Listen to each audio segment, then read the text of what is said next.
Ez a harcmezők krónikái. Fedezd fel Magyarország legnagyobb csatáit, a hősöket és a sorsfordító pillanatokat.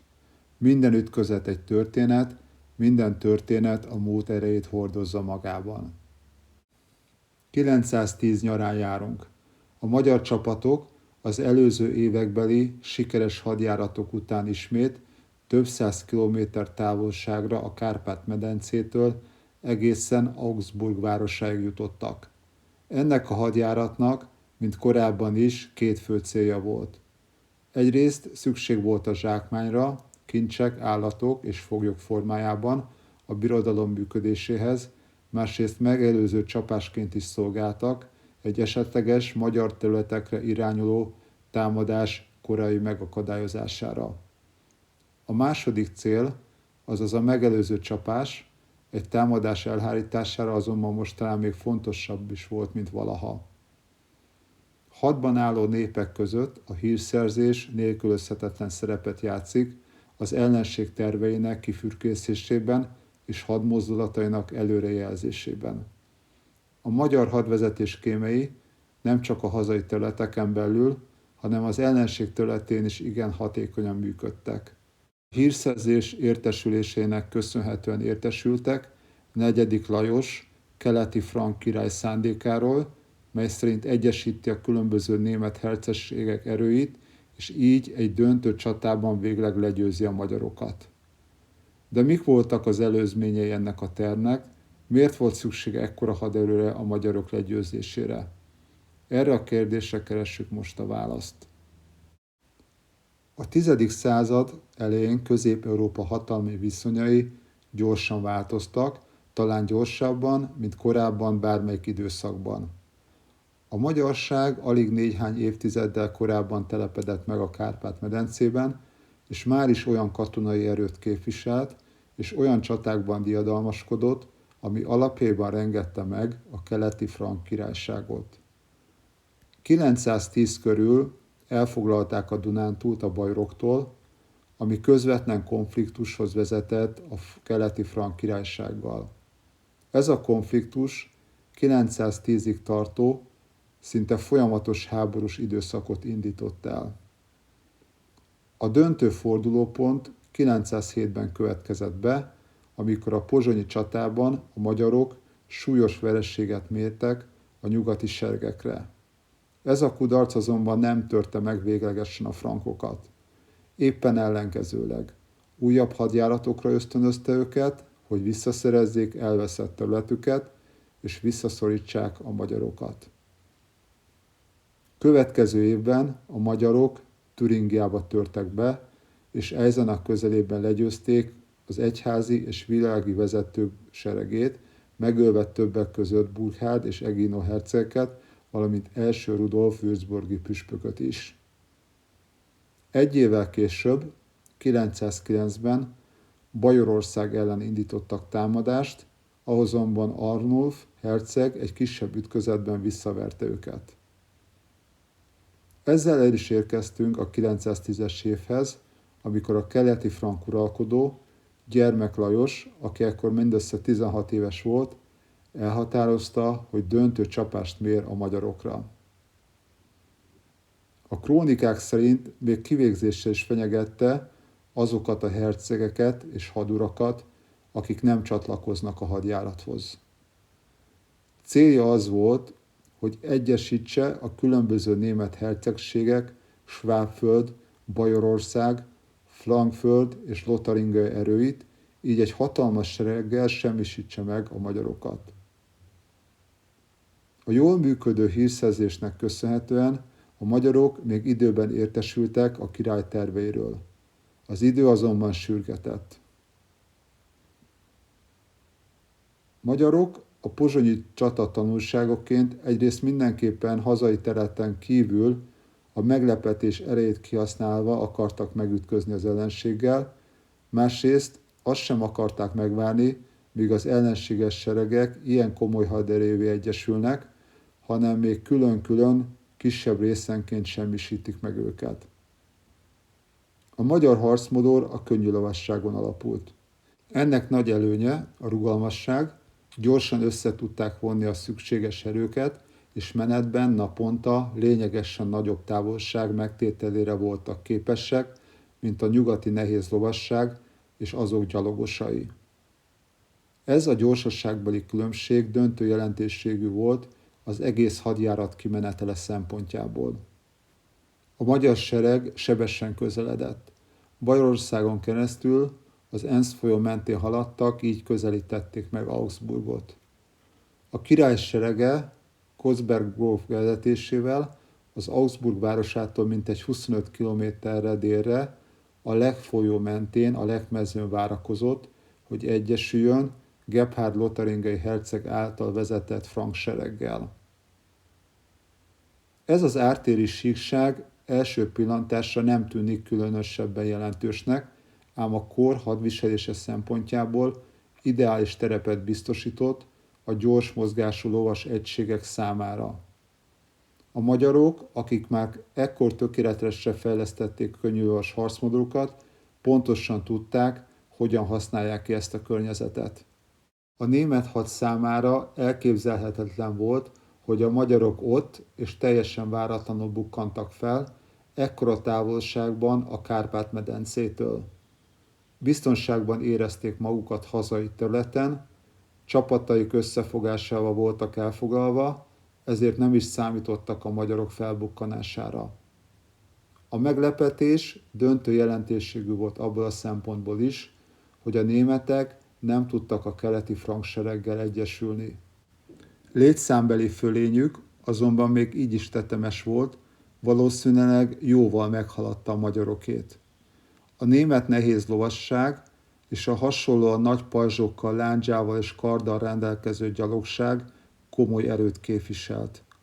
Erejük azonban sokkal inkább statikus, amivel szemben állt a rugalmas és mozgékony magyar könnyű lovasság. A magyarok 910. június 12-én hajnalban indították meg az első támadást.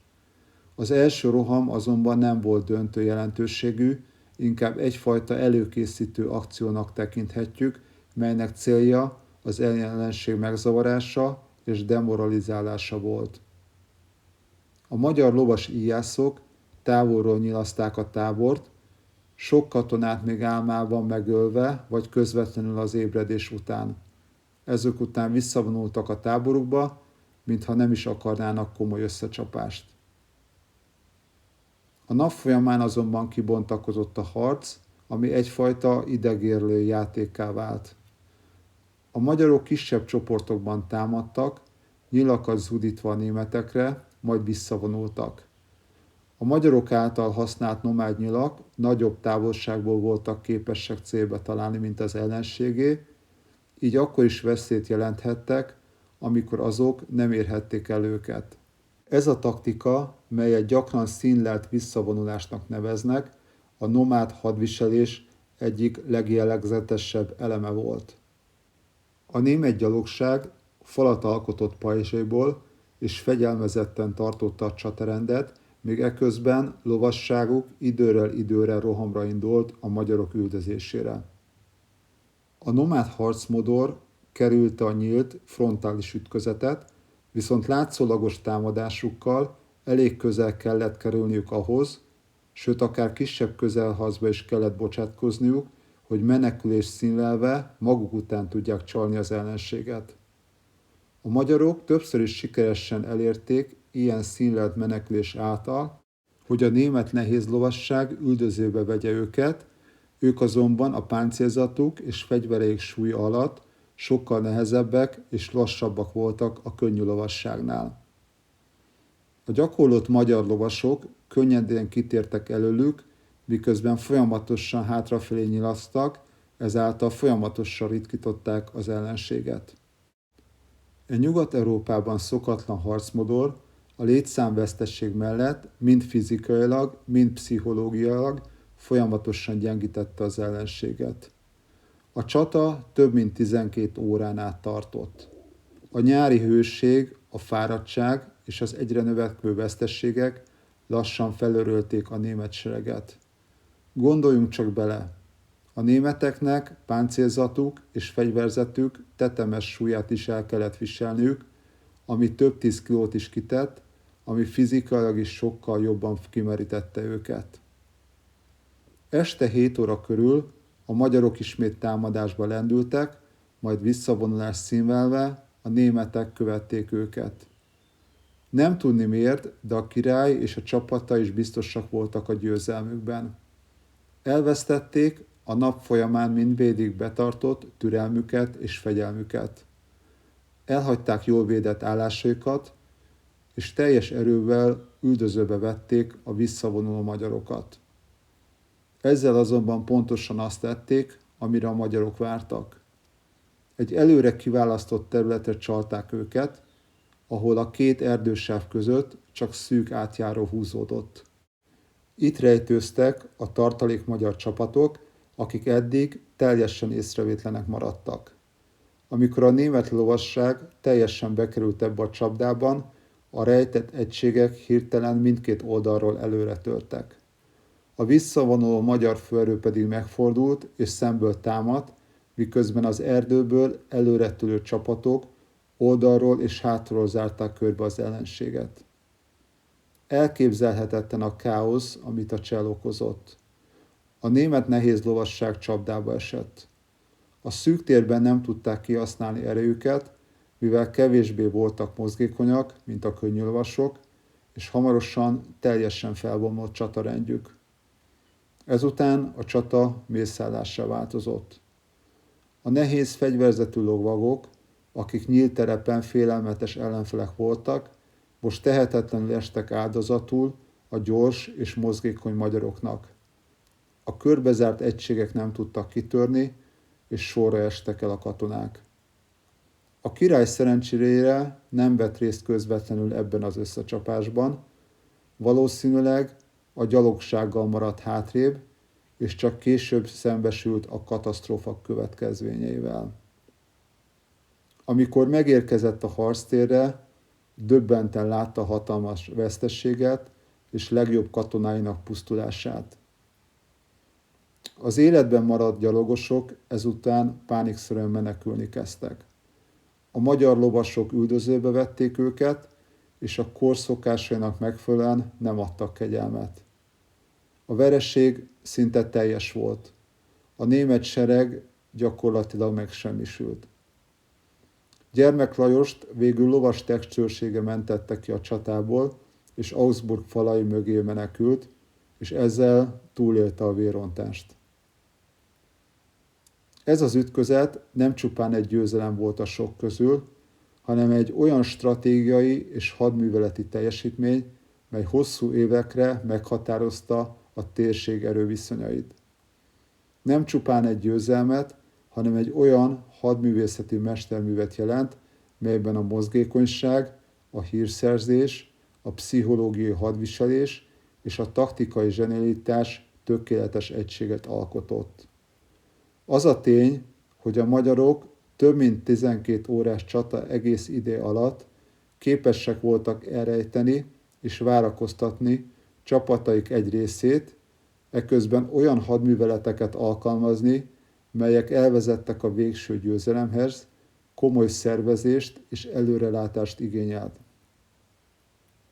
Ez a stratégia az ellenség erőinek szétválasztása és külön-külön történő legyőzése évszázadokkal később is ismertté vált, és gyakran napóleoni taktikaként emlegetik. A magyarok azonban már a 10. század elején mesterén alkalmazták. A hadjárat azonban még nem ért véget, de erről majd egy következő videóban lesz szó. Ha tetszett ez a videó, lájkoljad, és iratkozz fel a csatornámra, ha szeretnél még hasonló tartalmakat.